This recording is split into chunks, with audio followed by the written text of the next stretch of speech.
consideration. Christine and Merritt Bissell. Kids called them Mr. and Mrs. B, two very special people who cared enough to make music a lifetime gift to their students.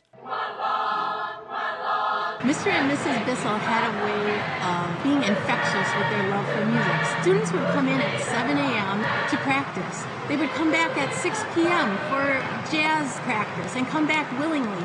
For students to do that, come back that morning that early and at night that late, the dedication and the love and respect for their teachers has to be there, and it was there. Merritt Bissell was born on May 6, 1923 in Ironwood, Michigan. After graduating from high school, he served in the United States Army in the European theater during World War II. His unit fought in the Battle of the Bulge. Mr. B went back to school after the war, graduating with degrees from Minnesota and Iowa. It was in Iowa he met and fell in love with a girl from Lick Creek, Iowa, Anna Christine Hinkle. They were married in 1955.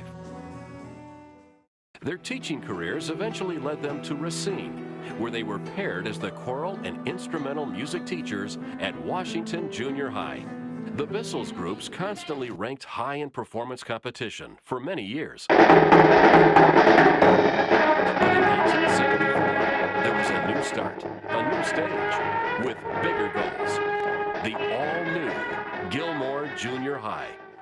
You know, she'd be walking down the hall, and here'd be a big strapping guy walking down the hall, and she'd go up to him and she'd collar him and say, "Do something for me."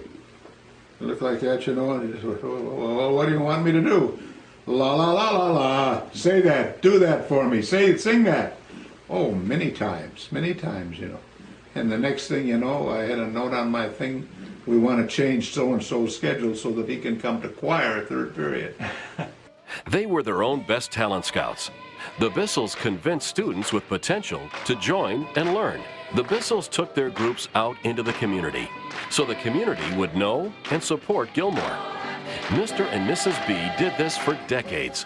They developed the talents of thousands of boys and girls, and they did it without receiving any additional financial reward.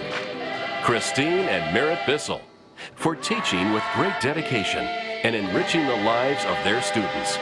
Let's honor Mr. and Mrs. B.